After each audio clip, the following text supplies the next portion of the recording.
the Russia talks, your impression of how they went today, and if you're perhaps more confident or less confident of a deal after what happened today? Well, much more confident. They were very good.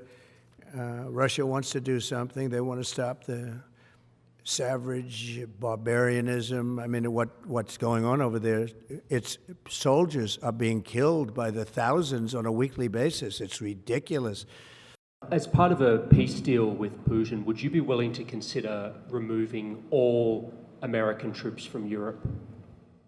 Well, nobody's asked me to do that, so I don't think we'd have to do that. I wouldn't want to do that. But that question's never really come up.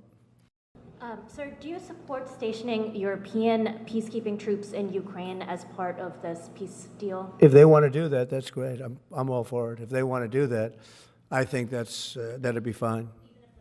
I mean, I know France has mentioned it. Others have mentioned it.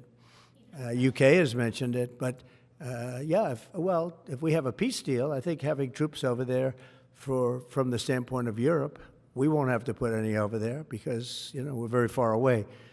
But having troops over there would be fine. I would not object to it at all. We're talking about this.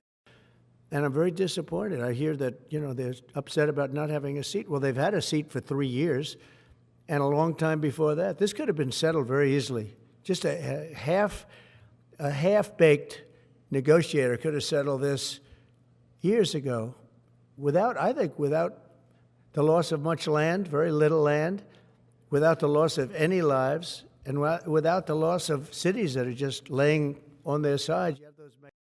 Well, we have a situation where we haven't had elections in Ukraine, where we have martial law, or essentially martial law in Ukraine, where the leader in Ukraine, I mean, I hate to say it, but he's down at 4% approval rating. And yeah, I would say that, when they want a seat at the table, you could say the people wouldn't the people of Ukraine have to say, like, it's been a long time since we've had an election. That's not a Russia thing. That's something coming from me and coming from many other countries also. People are tired of it. People want to see something happen. And, the other thing that it's been bothering me for a long time, because I solved the problem with NATO. They paid hundreds of billions of dollars into the funds of NATO when I said you got to pay, because the United States was paying for European countries, and then they take advantage of us on trade.